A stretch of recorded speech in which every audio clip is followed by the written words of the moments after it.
What's up friends, Andrew here. Welcome back to Joe Tutorial, and in this video I'm going to show you how to pay by cash with Uber. So once you're in the Uber app guys, you just need to go ahead and choose where you want to go. I'm going to choose a location here. So let me just put something in real quick, right?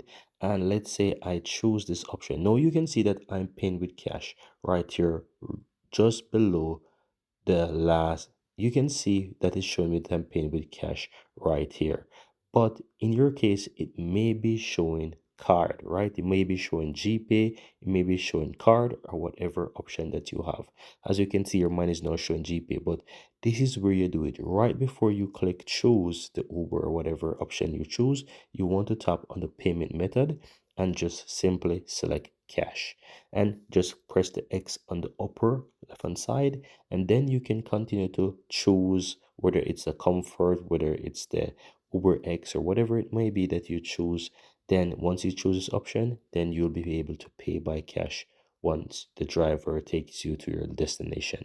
And that's it guys, very easy and very simple.